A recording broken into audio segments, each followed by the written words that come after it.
How's everybody doing? My name is Christopher Brown, host of the podcast Sports Talk with Chris, and today we're here to talk about quarterbacks, and one quarterback in particular, Lamar Jackson, starting quarterback for the Baltimore Ravens. Now I'm looking at all these other quote-unquote franchise quarterbacks getting paid, from the Kyler Murrays to the Josh Allens to the Deshaun Watsons, just to name a few. And I'm sitting here wondering to myself, when is Lamar Jackson going to get paid? Does he not deserve it? In my opinion, Lamar Jackson's a top 10 quarterback in the game. I mean, since becoming a full-time starter for the Baltimore Ravens, he's a 37-12 record to 75% win percentage. I've been looking at his stats. His career stats. Almost 10,000 yards, 84 touchdowns, 31 interceptions. He's only averaging 171 yards per game. But I'm looking at his MVP year. 36 touchdowns, only 6 interceptions. 208 yards a game. This year before he got hurt, last year before he got hurt, he's averaging over 240 passing yards a game. On pace really to break, his already MVP season, 3,100 passing yards. He's going to break that. I don't think he was going to break it, his touchdown, from that year. But needless to say, he's going to have a very good year before he got hurt. And the whole Baltimore Ravens team got hurt. I mean, I've never seen the team really get dismantled like that on both sides of the ball. Like, almost every single position was faced with injuries. And I don't really count that against him or that team. But I look at when he's healthy, right? A lot of people say he doesn't deserve this. He doesn't deserve that. His play style isn't worth giving him that money. In my opinion, a franchise quarterback is worth franchise money. And you can't tell me a former MVP is not a franchise quarterback and is not worth franchise money. And I look at other people, right, that we're giving this franchise quarterback title to, this top 10 quarterback title to, even the top 5. I look at Josh Allen. A few years back, signed a 6-year, $258 million contract with the Buffalo Bills, including a $16 million signing bonus and $150 million guaranteed. I look at, look at Patrick Mahomes, and I don't see any other quarterback signing a deal that he did, but, worth over $477 million, could be hits all incentives, $502 million. And at one point in time, that contract's going to hit his peak over $50 million. I look at a Kyler Murray who just signed his deal. Kyler Murray just got paid. And this is a guy that I look at him compared to Lamar, tell me a difference. If anything, the edge is Lamar. Lamar has the MVP. Kyler Murray, I'm not even going to get started on that.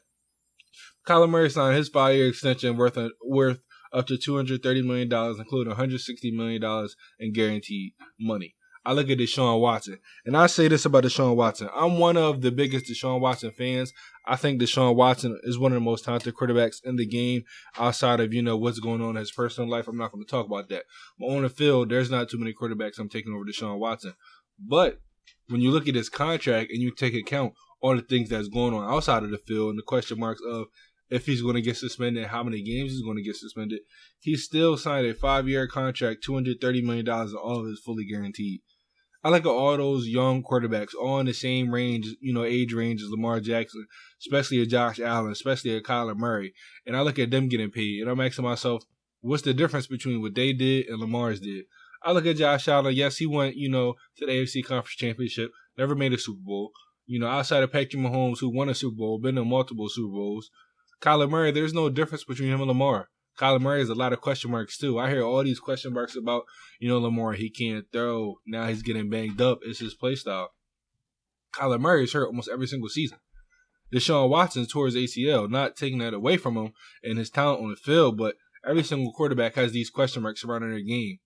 Yet Lamar Jackson is the only guy that has these question marks that's stopping him from getting paid. I look at my Philadelphia Eagles when we signed Carson Wentz. You mean to tell me Carson Wentz didn't have a lot of question marks behind him? I mean, he wasn't the quarterback that led us in the playoffs. He wasn't the quarterback that won his Super Bowl. Yet he was looked at as the franchise guy, so he got franchise money. Kirk Cousins is getting franchise money. All these quarterbacks are getting franchise money, except for Lamar Jackson. And I look at the Ravens record without Lamar Jackson, it's 6-10. So you're taking a winning quarterback, 37-12 record when he's on the field, versus 6-10 without him, and you don't want to pay him. Does he not elevate this team? Like, is he not the leader of this team? Somebody tell me something that I'm missing. Because when I'm looking at Lamar Jackson and the Ravens, I'm looking at them, and when they're at their best, there's one guy with the ball in his hands. It's Lamar. Whether he's slinging a rock or he's running for a first down, hand it off to one of their most talented running backs in J.K. Dobbins. And then I hear this, right? Let's transition to this. I'm hearing all the time he can't make this throw. No wide receiver wants to play with him. I'm hearing all the bashes on Lamar Jackson and why he doesn't deserve it and why they're not winning. But why don't the Baltimore Ravens get any blame? I mean, you can do a lot to bring in receivers. You can draft receivers. You can trade for receivers. You can sign for receivers. Yeah, I don't see them doing anything to bring a receiving talent for this quarterback who has all these quote-unquote question marks about his arm. That receiving core continues to get worse. So what do you expect if you have a quarterback that have question marks about his arm and no really receivers to throw to? What do you think is going to happen? Obviously, they're going to start to run the ball more. And listen, I'm not trying to be, how can I say this? Biased with my Eagles, right? I'm not trying to be biased at all, but when I look what my Eagles have done since bringing in Jalen Hurts, you draft, a Hightower, you draft the Quez Watkins, you draft one of the best receivers in Devontae Smith, and then you trade for A.J. Brown. So what do I see my Philadelphia Eagles doing to help Jalen Hurts, who has a lot of question marks, not the similar question marks, with his arm compared to Lamar Jackson, and they say, they have the same type playing style where they rather run than throw. They can't make the deep throw. They're not accurate. But the Philadelphia Eagles are continually bringing around very quality and some of the best, quality as far as wide receivers to the team to add to the roster to help out Jalen Hurts in this passing offense. Like I said, A.J. Brown's the top 15 wide receiver. Devontae Smith, one of the best young wide receivers, just got drafted a year ago. I expect him to have over 1,000 yards. Quez Watkins, our speeder guy, a guy that's going to beat you down the field. A guy, we get the ball in space, he's going to make plays. Same thing with Hightower. We still got Rager. We still got all these receivers on the roster, not to mention the top 10 tight end and Dallas Goedert. So, yes, we have a dominant running attack, but I see the Eagles, they know that you have to pass to win, and they're helping out Jalen Hurts by bringing in wide receivers. Why can't Baltimore do the same? There's no excuses for that. I'm looking at 2019. Not saying, Hollywood Brown was a bust, but A.J. Brown would have been my choice at that time. I thought A.J. Brown was a true number one. I'm looking at Hollywood Brown, and everybody wanted a Tyreek Hill, fast guy that, can do all this. We look at Tyreek now, he's a top 10, wide receiver in the game. He's more than just a speedster. But I also look at Tyreek Hill, and he's built like an ox. Okay, he can run every single route in a route tree. And I didn't see that from Hollywood Brown this time in Baltimore. Now, things may change when he's in, Arizona, but I don't blame that on Lamar. I blame that on the coaching staff. And I'm going to talk about that a little bit later. But, and I'm also looking at, they drafting a guy, Miles Boykin, who's did nothing for them, over a guy like, Hunter Renfrow, over a guy like Darius Slayton. Draft better receivers. And then, the previous year you did bring in Rashad Bateman, who I think is going to flourish over there in Baltimore, but he has to stay healthy to do so. Then I'm looking at what you can do in a trade.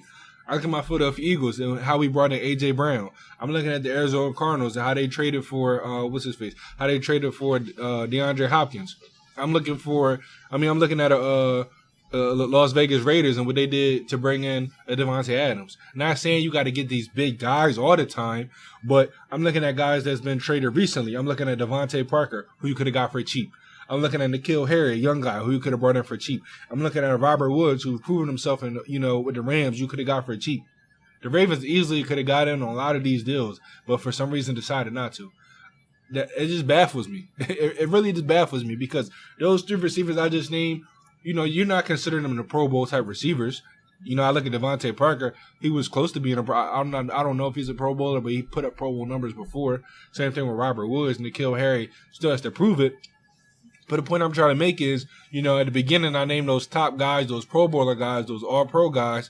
But I'm also naming guys that are very good and very quality-worthy receivers that the Ravens could have brought into the roster to help out Lamar Jackson in this passing offense, but they've yet to do so. No offense to the wide receivers that are on the Ravens roster. But outside of Rashad Bateman, I don't know nobody on there. And again, no offense. You're in the NFL. You're very talented. You're doing something a lot of people cannot do. But I'm just going to be brutally honest. I haven't heard of these guys before. And I'll do my research and I'll look them up. But again, I'm looking at guys proven in the NFL. And this Ravens roster, this Ravens team is a team that wants to win a championship. Yet they don't surround their franchise quarterback, or maybe he's not the franchise quarterback. Maybe I'm doing all this for nothing. Maybe they don't want to bring him in because he's not the franchise guy. But if he is the franchise guy, I'm tired of people putting the blame on him and not ownership, not management, and bringing the right talents to help him, to surround him, to help him win. Because I look at Aaron Rodgers, I look at Tom Brady, right? And these are some of the best quarterbacks of all time. When I look at Tom Brady, we say he never had, for the most of the part of his career, the best wide receiver help. But he was a guy that you didn't have question marks about his accuracy or the throws he can make. He made plays for others. Not saying Lamar can't do that, but these are guys that continually made play for others. You don't have no question marks about their arm. So Brady was okay with not having the best wide receivers at times because one, he's a pro. Two, he's a vet. Three, he's going to stand in the pocket and make those throws. But I'm looking at guys that play a little different and what their teams are doing to help surround them. Again, I said Kyler Murray. He just got paid. And what did they do, a year or two before that? They bring in a D-Hop. Then they trade for Marquise Brown. You sign AJ Green. Like, they're doing everything to surround a young quarterback with talent, and I don't see Baltimore doing that. And yes, you have somebody say top 5 tight end, but what do you have outside of that?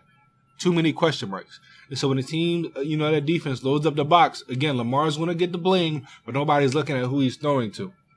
And I look at free agency, right? And this year, if I'm not mistaken, and I know I'm not mistaken, the Ravens are spending the least amount of money on receivers. Out of every single team in the NFL, right, they're spending the least amount of money on receivers.